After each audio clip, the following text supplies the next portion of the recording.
Salam, perkenalkan saya atas nama Tesi Habajini, NIM 101-2020-0104, kelas C semester 3, Prodi Pendidikan Agama Kristen.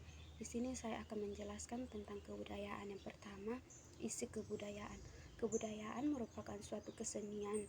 Kebudayaan yang memiliki unsur-unsur seperti unsur universal. Isi dari unsur universal sebagai berikut. Yang pertama, sistem religi dan upacara keagamaan. Kedua, sistem dan organisasi kemasyarakatan. Yang ketiga, sistem pengetahuan. Yang keempat, sistem bahasa. Yang kelima, sistem kesenian. Yang keenam, sistem mata pencaharian hidup. Dan yang ketujuh, sistem teknologi dan peralatan. Yang kedua, kebudayaan yang bisa terwujud atau berwujud. Kebudayaan mempunyai 3 wujud. Yang pertama, sebagai suatu kompleks yang berisi tentang ide-ide, gagasan, nilai-nilai, dan peraturan. Yang kedua, sebagai suatu kompleks akan aktivitas dari kelakuan berpola antar manusia dalam masyarakat. Yang ketiga, sebagai suatu benda dari hasil karya manusia. Yang ketiga, perbedaan antara adat, kebudayaan, dan peradaban. Yang membedakan adat, kebudayaan, dan peradaban yaitu istilahnya.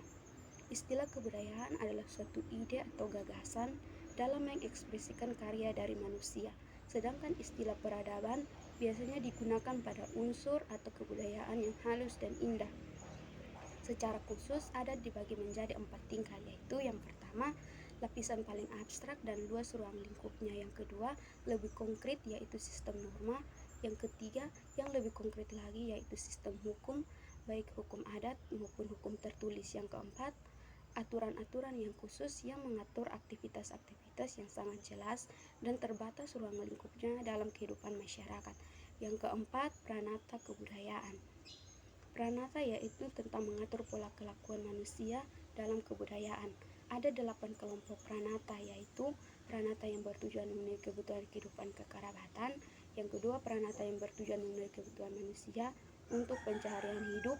Yang ketiga, pranata yang bertujuan memenuhi kebutuhan penerangan dan pendidikan manusia. Yang keempat, pranata yang bertujuan memenuhi kebutuhan ilmiah. Yang kelima, pranata yang bertujuan memenuhi kebutuhan manusia yang menyatakan rasa keindahannya dan untuk rekreasi. Yang keenam, pranata yang bertujuan memenuhi kebutuhan manusia untuk berhubungan dengan Tuhan. Yang ketujuh, pranata yang bertujuan memenuhi kebutuhan manusia untuk mengatur kehidupan berkelompok secara kehidupan bernegara. Dan yang kedelapan, pranata yang bertujuan untuk mengurus kebutuhan jasmani dari manusia. Yang kelima, sistem nilai budaya. Sistem nilai budaya merupakan tingkat yang paling abstrak dari adat suatu sistem nilai budaya yang terdiri dari konsepsi-konsepsi yang hidup dalam alam pikiran sebagian besar warga masyarakat.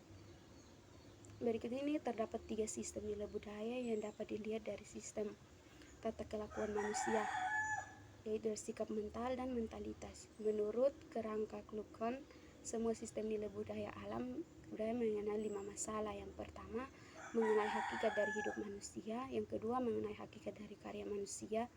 Yang ketiga, mengenai hakikat dari kedudukan manusia dalam ruang waktu.